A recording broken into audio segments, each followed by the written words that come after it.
இதுவரைக்குமே தமிழ்நாட்டை பொறுத்தவரைக்கும் எந்த விதமான ஒரு கேஸ்லயும் இத்தனை என்கவுண்டர்கள் செய்யப்பட்டதா அப்படின்னு தெரியல. இப்போ அண்மையில் வந்துட்டு ஒரு என்கவுண்டர் சிசிங் ராஜாவே என்கவுண்டர் பண்ணிட்டாங்க அப்படின்ற மாதிரியான ஒரு செய்தி. ஆம்ஸ்டாங் கொலை வழக்குக்கும் இந்த சிசிங் ராஜா என்கவுண்டருக்கு சம்மந்தம் கிடையாது. கிட்டத்தட்ட 7 முறை குண்டாஸ் போடப்பட்ட ஒரு அக்யூஸ்டு. கிட்டத்தட்ட 30-35 வழக்குகளுக்கு மேலே பெண்டிங் இருக்குது. 7 வாரண்ட் பெண்டிங் இருக்குது. டியூ கட்டலைன்னா ஈவே இறக்கம் இல்லாமல் வண்டி தூக்கிட்டு வர வேலை தான் சிசிங் ராஜா வேலை. கைது பண்ணப்பட்ட சிசிங் ராஜா சென்னைக்கு அழைச்சி வரப்பட்டு இந்த வேளச்சேரியில் பதிவுப்பட்ட கேஸுக்காக வேளச்சேரி ஸ்டேஷனில் ஹேண்ட் ஓவர் பண்ணுறாங்க. வேளச்சேரி ஸ்டேஷனில் விசாரணை நடத்துது.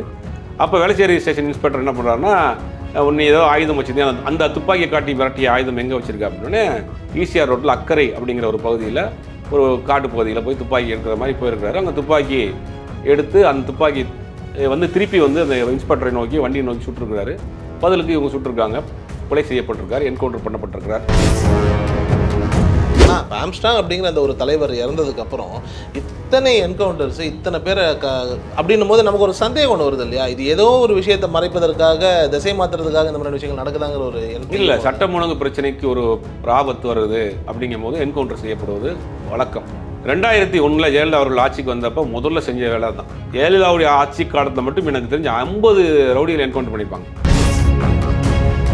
இப்போ வந்துட்டு என்ன சட்ட ஒழுங்கு வந்துட போகுது அப்படிங்கிறதுக்காக இத்தனை பேரை சுட்டு கொண்டுச்சு டிஎம்கே. தோட்டம் சேர்னுடைய மனைவியும் இப்போ இங்கே இருக்கக்கூடிய நம்ம இந்த சிசிங் ராஜா இந்த கும்பலுக்கு ஏற்கனவே பல தொடர் பகை இருந்திருக்கு.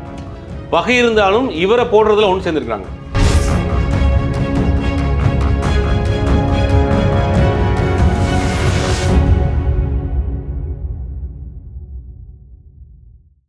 ஆகாயம் நேயர்களுக்கு வணக்கம். நான் உங்கள் அஷ்ரஃப். இன்று நம்மோடு இருப்பது சினிமா மற்றும் அரசியல் விமர்சகர் திரு சுபேர் அவர்கள்.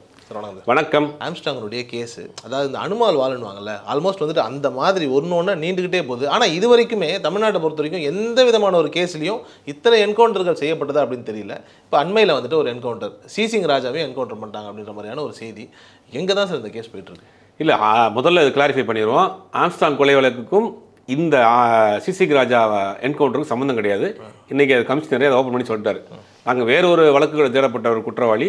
கிட்டத்தட்ட 7 முறை குண்டாஸ் போடப்பட்ட ஒரு அக்யூஸ்டு. கிட்டத்தட்ட 30-35 வழக்குகளுக்கு மேலே பெண்டிங் இருக்குது. 7 வாரண்ட் பெண்டிங் இருக்குது. கிட்டத்தட்ட 2021 தலைமறைவாக இருக்கக்கூடிய ஒரு குற்றவாளி. இவ்வளோ கிரைம் ரெக்கார்டு உள்ள ஒரு நபர் தான் இந்த சிசிங் ராஜா. இந்த சிசிங் ராஜா யார்? சிசிங்னா என்ன அப்படின்ற மாதிரி பலருக்கும் தெரிஞ்சிருக்கும், தெரியாதவங்களுக்காக சொல்கிறேன். இந்த வண்டி டியூ வாங்கிட்டு கட்டாமல் முட்டாம வச்சுங்க, அந்த வண்டி சீஸ் பண்ணிட்டு வர வேலை தான் சிசிங் ராஜாவுடைய வேலை. எவ்வளோ பெரிய ஆளாக இருந்தாலும் சரி, எவ்வளோ பெரிய ரவுடியாக இருந்தாலும் சரி, எவ்வளோ பெரிய சாமானியனாக இருந்தாலும் சரி, டியூ கட்டலைன்னா ஈவே இறக்கம் இல்லாமல் வண்டியை தூக்கிட்டு வர வேலை தான் சிசிங் ராஜா வேலை. அதான் சீசிங், வண்டி சீஸ் பண்ணுற வேலை தான் சிசிங் ராஜா என்ற அடைமொழியோடு வளம் வந்தவர். இவர் எப்படின்னா தாம்பரம் பகுதியை சேர்ந்தவர். ரவுடிகள்லாம் பெரும்பாலும் வந்து வட சென்னை அப்படிங்கிற மாதிரியான ஒரு விரும்பத்து. இவர் வந்து தென் சென்னை பெல்ட்டாக வச்சுருக்க ரவுடி. அப்படியே கொஞ்சம் கொஞ்சமாக டெவலப் ஆகி வர முதல்ல சீசிங் வேலை பார்க்குற. அப்புறம் அந்த ரியல் எஸ்டேட் 2011-12 காலகட்டங்களில் தென்சென்னை ஏரியாவில், அதாவது படப்பை, மணிமங்கலம், பொத்தேரி, அந்த ஏரியாவில் ரியல் எஸ்டேட் கொடி கட்டி பிறந்துச்சு. அந்த நேரத்தில் ரியல் எஸ்டேட்டில் வச்சு பல ரவுடிகள் உருவானாங்க. பல ரவுடிகள் என்கவுண்டர் பண்ணப்பட்டாங்க. அப்போ பல பேர் உருவாகிருக்காங்க, பல பேர் அரசியல் இன்றைக்கி இருக்காங்க வச்சுங்க. அப்போ அந்த ஏரியாவில் உருவான நபரில் ஒரு ஆள் தான் சிசிங் ராஜா. முதல்ல வண்டிகள் சீஸ் பண்ணுறதுக்குள்ளே வேலை போன ஆள். அப்புறம் கொஞ்சம் கொஞ்சமாக ரியல் எஸ்டேட், கட்ட பஞ்சாயத்து, அது இன்னொன்று போலீஸ் தொடர்புல அதிகப்படுத்திக்கிட்டு ஒரு மிகப்பெரிய ஒரு டானாக வர்றாரு. கிட்டத்தட்ட 7 முறை குண்டாஸ் போட்டு 7 முறை வெளியே வந்திருக்காரு. கிட்டத்தட்ட 30-35 வழக்குகள் பெண்டிங் இருக்குது. 2021 தேடப்படும் குற்றவாளியாக இருக்கார். இப்படிப்பட்ட ஒரு கிரைம் ரெக்கார்ட் பேக்ரவுண்டில் உள்ள நபர் தான் இந்த சிசிங் ராஜா. இந்த சிசிங் ராஜாவை சமீப காலமாக வந்து ஒரு 6-8 மாதத்துக்கு முன்னாடி வேளச்சேரியில் வந்து ஒரு நபரை துப்பாக்கியை காட்டி மிரட்டி ஒரு சம்பவம் பண்ணியிருக்காரு. அதில் வந்து ஆள் அப்ஸ்கேண்டிங், அதில் வந்து தேடப்பட்டு இருக்காங்க. 2021 தேடப்படுறாங்க, தீவிரமாக தேடப்படுறாங்க. அப்போ தான் எப்பவுமே போலீஸ் தரப்பு என்ன பண்ணுவாங்கன்னா, ஒவ்வொரு பார்டர்லேயும் இந்த ரவுடிகள் எங்கெங்கே ஸ்கிப்பாக இருப்பாங்க அப்படிங்கிறது போலீஸ் தரப்புக்கு நல்லா தெரியும். அப்போ அந்த ஏரியாக்களில் மஃப்டியில் போலீஸ் சுற்றுவாங்க. இப்போ நம்ம பேசிகிட்டு இருக்க நேரத்தில் இப்போ ஆந்திரா எல்லை ஓரமாக இருக்கக்கூடிய ஆட்களில் ரவுடிகளே சில பேர்ட்டு சொல்லுவாங்க, இந்த மாதிரி இந்த ஏரியாவில் நாங்கள் இருக்கிறோம் மறைமுகமாக, வேறு கெட்டப்பில் ஏதாவது டீ கடையில் ஹோட்டலில் வேலை பார்த்துக்கிட்டு சாதாரண ஆளாக மாதிரி அங்கே வாழ்ந்துட்டு இருப்பாங்க. தேடப்படும் போது ஹோட்டலில் இருப்பாங்க, ரெஸ்டாரண்ட் இருப்பாங்க. அந்த மாதிரி என்ன பண்ணுவாங்க, அந்த ஏரியாவில் போலீஸ் மஃப்டியில் போய் என்ன பண்ணுவாங்கன்னா, இவங்களும் அதே மாதிரியான வேலைகள் செய்வாங்க. ஏதாவது ஹோட்டலில் தங்கிட்டு அங்கே பார்த்துட்டு சும்மா ஏதாவது ஒரு விஷயத்துக்கு வந்துருக்கிற மாதிரி அப்படியே தேடிக்கிட்டு இருப்பாங்க. அப்படி தேடிக்கிட்டு இருக்கப்போ தான் ஒரு 2 நாளைக்கு முன்னாடி ஆந்திராவில் ஒரு தமிழ்நாடு ஆந்திரா பார்டரில் ஒரு ஹோட்டலில் சாப்பிட வர்றப்ப சிசிங் ராஜாவை பின்தொடர்ந்து போய் கைது பண்ணுறாங்க. கைது பண்ணப்பட்ட சிசிங் ராஜா சென்னைக்கு அழைச்சி வரப்பட்டு இந்த வேளச்சேரியில் பதிவுப்பட்ட கேஸுக்காக வேளச்சேரி ஸ்டேஷனில் ஹேண்ட் ஓவர் பண்ணுறாங்க. வேளச்சேரி ஸ்டேஷனில் விசாரணை நடத்துது. அப்போ வேளச்சேரி ஸ்டேஷன் இன்ஸ்பெக்டர் என்ன பண்ணுறாருன்னா, ஒன்று ஏதோ ஆயுதம் வச்சுருந்தேன், அந்த துப்பாக்கியை காட்டி மிரட்டிய ஆயுதம் எங்கே வச்சுருக்கா அப்படின்னே ஈசிஆர் ரோட்டில் அக்கரை அப்படிங்கிற ஒரு பகுதியில் ஒரு காட்டு பகுதியில் போய் துப்பாக்கி எடுக்கிற மாதிரி போயிருக்கிறாரு. அங்கே துப்பாக்கி எடுத்து அந்த துப்பாக்கி வந்து திருப்பி வந்து அந்த இன்ஸ்பெக்டரை நோக்கி வண்டியை நோக்கி சுட்டிருக்கிறாரு. பதிலுக்கு இவங்க சுட்டிருக்காங்க, கொலை செய்யப்பட்டிருக்கார், என்கவுண்டர் பண்ணப்பட்டிருக்கிறார். இதுதான் போலீஸ் தரப்பில் சொல்லப்படக்கூடிய செய்தி. இதில் என்னென்னா என்கவுண்டர்னால் இந்த கவர்னு சொல்லுவாங்க, அது போகுது. இப்போ ஏற்கனவே ஒரு வாரத்துக்கு முன்னாடி காக்காத்தோப்பு பாலாஜி, சேலம் பிரபல ரவுடி சிடி மணி ஒன்றும் என்கவுண்டர் பண்ணல. இந்த 2 பேரும் என்கவுண்டர் பண்ணப்பட்டிருக்காங்க. இப்போ சமீப காலமாக திமுக ஆட்சிக்கு வந்த பிறகு ரவுடிசம் பெருகி போச்சு, பார்த்தீங்கன்னா பெரிய பெரிய தலைவர்களே பாதுகாப்பு இல்லை அப்படின்ற ஒரு கோஷம் இருந்துச்சு. அதை தொடர்ந்து இப்போ வந்து சென்னை சிட்டி கமிஷனர் அருண் வந்த பிறகு என்ன பண்ணுறாங்கன்னா, அவர் கையில் எடுத்தார். அவர் பதவியேற்று அன்னைக்கே சொன்னார், ரவுடிகளை அவர்கள் மொழியில் நாங்கள் வந்து ட்ரீட் பண்ணுவோம் அப்படின்னு. அதனுடைய தொடர்ச்சி தான் இதை பார்க்குறோம். இன்றைக்கி பார்த்தீங்கன்னா அந்த அருணை வந்து சோஷியல் மீடியாவில் கொண்டாடிக்கிட்டு இருக்கிறாங்க. எங்கள் பக்கத்துக்கு வாங்க, தென் மாவட்டத்துக்கு வாங்க, திருநெல்வேலிக்கு வாங்க, மதுரைக்கு வாங்கன்னு மக்கள் வந்து அருணை வந்து அழைச்சிட்டு இருக்கிறாங்க. இந்த என்கவுண்டர் சரியா தப்பா, மனித உரிமை மீறலாம் அப்படிங்கிறதுலாம் 2வது விஷயம். இவ்வளோ பேக்ரவுண்ட் இருக்கக்கூடிய ஒரு குற்றவாளி இன்றைக்கி என்கவுண்டர் பண்ணப்பட்டிருக்கிறார். பெரும்பாலான மக்கள் அதை வந்து வரவேற்கிறாங்க.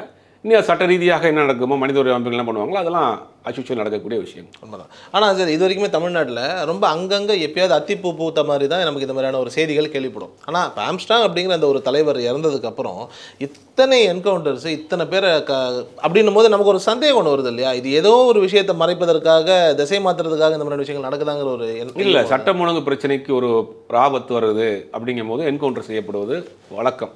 2001 ஜெயலலிதா அவர்கள் ஆட்சிக்கு வந்தப்போ முதல்ல செஞ்ச வேலை தான். 2001 96 காலகட்டங்களில் ட்ரிப்ளிகன் மாதிரியான ஏரியாக்களில் ஒரு தெருவுக்கு ஒரு ரவுடி இருந்தான். ஒரு தெருவுக்கு ஒரு ரவுடி.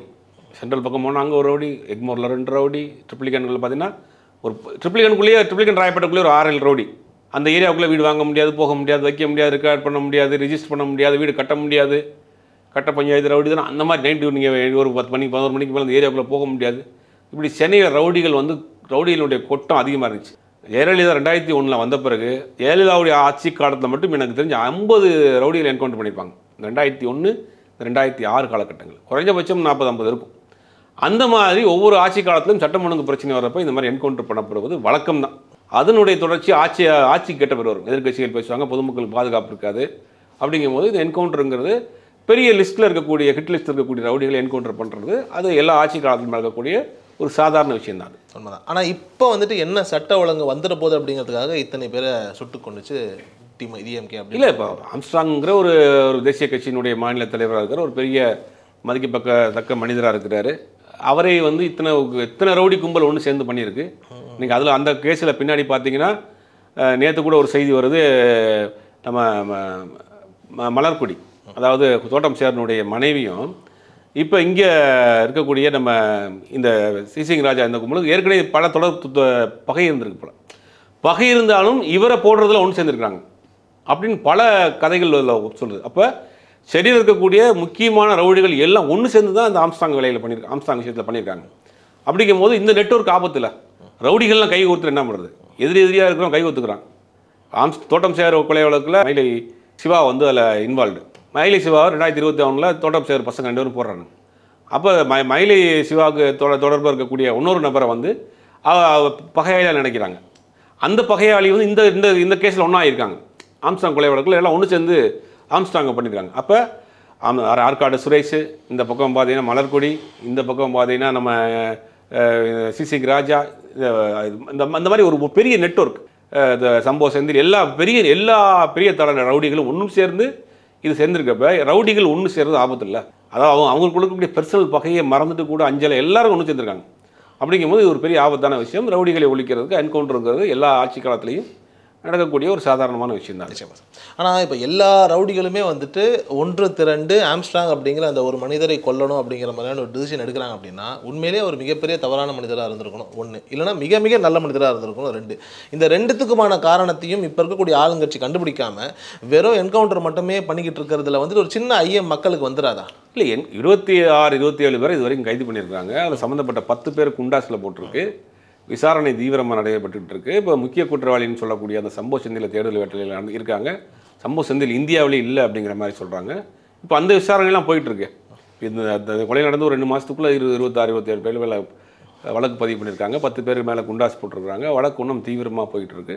இப்போ இந்த கேஸை பொறுத்த வரைக்கும் 2 பேருக்கும் தொடர்பு இல்லைங்கிறாங்க. இப்போ போலீஸ் தரப்புல என்ன சொல்கிறாங்க, இந்த வழக்கில் வந்து ஆம்ஸ்ட்ராங் வழக்கில் தொடர்பு கிடையாது, இது ஏற்கனவே உள்ள கிரைம் ரெக்கார்டில் உள்ள ஒரு நபர். இப்போ சேலத்தில் சிடி மணின்னு ஒரு நபரை வந்து மிகப்பெரிய ஒரு டான் கைது பண்ணியிருக்காங்க. பட் அதுலலாம் அதுக்கு தொடர்பு கிடையாது. தமிழ்நாடு முழுக்கவே ரவுடிகளை கட்டுப்படுத்தக்கூடிய வேலைகளை, ரவுடிகளை வேட்டையாடக்கூடிய வேலைகளை அரசு இறங்கியிருக்கு, காவல்துறை இறங்கியிருக்கு தான் சொல்லணும். நிச்சயமா. இப்போ இதில் வந்துட்டு இந்த சமீபத்தில் அந்த காக்கா தோப்புன்னு ஒருத்தரை போட்டு இது பண்ணாங்க இல்லையா, இப்போ அவரும் வந்துட்டு அந்த அம்மா வந்துட்டு அழுதுகிட்டே பேட்டி கொடுக்கும்போது சொன்னால் 10 வருஷமாக எந்த வேலைக்கும் போகாமல், அதாவது ரவுடிசம் பண்ணாமல் இருந்த ஒரு பையன் தான், இந்த பையனை போடணுன்ற அவசியமே கிடையாது, ஆனால் ஏன் போட்டாங்க தெரியலங்கிற ஒரு கேள்வி வரும்போது எதுக்கு இப்படி சும்மா இருக்கிறவங்களாம் ஏன் போடணும்? இல்லை, காக்கா தோப்பு பாலாஜி மேலே ஏகப்பட்ட வழக்குகள் இருக்குது. இப்போ நீங்கள் பார்த்தீங்கன்னா ஏற்கனவே சொன்ன மாதிரி காக்கா தோப்பு பாலாஜி வந்து மயிலை சிவகுமாரோடைய நெருங்கிய நண்பர், மிகப்பெரிய ஒரு கூட்டாளி, தளபதி. இப்போ தோட்டம் சேகர் கொலை வழக்கில் பாலாஜி பேரும் இன்வால்வ்டு. ஆனால் இப்போ ஆம்ஸ்ட்ராங் கொலை வழக்கில் வந்து மலர்கொடியும் பாலாஜி எல்லாம் ஒன்று சேர்ந்துருக்காங்கல்ல, அது விசாரணையில் வந்திருக்கு இல்லையா, விசாரணை தெரிய வரப்போ ஒன்று சேர்ந்துருக்காங்க. அவர் தான் அந்த முக்கியமான இதெல்லாம் சப்ளை பண்ணியிருக்காங்க மாதிரியான செய்திகள்லாம் வருது. அப்படிங்கும்போது ரவுடிகள் வந்து என்னைக்கு வெளியில் சொல்லுவாங்க, அவங்க குடும்பத்தார்கள் அப்படி தான் சொல்லுவாங்க, அவங்க தெரிஞ்சிட்டாங்க அப்படின்னா கூட மறைமுகமாக சில வேலை நடந்துட்டாங்க. இப்போது ஆயுள் தண்டனை கைதியாக இருக்கக்கூடிய ஒருத்தர் இன்வால்வ்டு, நாகேந்திரங்கிறவர் ஆயுள் தண்டனை கைதியாக 25 வருஷமாக இருக்கார். அவர் உள்ளே இருந்து வேலை பார்த்துருக்காரு. அப்படிங்கும் போது இவர்கள் வெளியில் தெரிஞ்சு வாழ்கிற மாதிரி இருந்தாலும் கூட தலைமறைமாக சில வேலைகள் செஞ்சுட்டு இருப்பாங்க. அது போலீஸ் தரப்புக்கு தெரியும். நிச்சயமாக நிச்சயமாக. சரி, இப்போ இந்த என்கவுண்டர்லாம் பண்ணி முடிச்சதுக்கப்புறம் வந்துட்டு ஏற்கனவே ரிட்டையர்டான ஒரு காவல்துறை அதிகாரி வந்துட்டு என்ன சொல்கிறார் அப்படின்னா, தமிழ்நாட்டில் ரொம்ப கம்மி, நீங்கள் நார்த்லலாம் பார்த்துட்டீங்கன்னா அவ்வளோ என்கவுண்டர் நடக்குது, என்கவுண்டர் சரிதான் அப்படிங்கிற மாதிரியான ஒரு பாணியில் அவர் பேசுகிறார் இல்லையா, இது சரியான ஒரு விதம் தானா இல்லை அணுகுமுறை தானா? அது அவர்களே அவர்களுக்கு புரியும் பாஷையில் சொல்வோம் அப்படின்னு கமிஷனர் சொல்லியிருந்தார். அது அந்த பாஷை தான். நீங்கள் இவரை இப்போ உதாரணத்துக்கு எடுத்துட்டிங்கன்னா, இந்த இன்னைக்கு கொலை செய்யப்பட்ட சிசிகே ராஜாவை ரிமாண்ட் பண்ணி கோர்ட்டில் போட்டிங்கன்னா, சிசிகே ராஜாவுக்கு எல்லா தரப்புலையும் ஆள் இருக்குது. ஒரு 6 மாதத்தில் திருப்பி வெளியே வந்துடுவாப்புல. 7 குண்டாஸை உடச்சிட்டு வெளியே வந்திருக்காப்புல. அப்போ இந்த வழக்கு ஒரு 6 மாதத்தில் வெளியே வந்துட்டா நீங்கள் என்ன செய்வீங்க? ஒரு கைமீறி போன பிறகு என்ன செய்ய முடியும்? மதம் முடிச்சு யானையை ஊசி போட்டு தானே இது பண்ண முடியும். அந்த மாதிரி தான் கைமீறி ஒரு சில விஷயங்கள் நடக்கிறப்ப சட்டத்தின்படி எடுக்க முடியாத சில வேலைகளை இந்த மாதிரியான செய்கிறது இந்தியா முழுக்க நடக்குது. நீங்கள் நார்த் இந்தியாவிலலாம் பார்த்தீங்கன்னா இது சர்வசாதாரணமாக வருது. அந்த காவல்துறை அதிகாரி சொன்னது உண்மைதான். நார்த் இந்தியாவில் என்கவுண்டர் வந்து ஒரு சர்வசாதாரணமான விஷயம் தான் அது. சிறப்பு. ரொம்ப நன்றி சார்.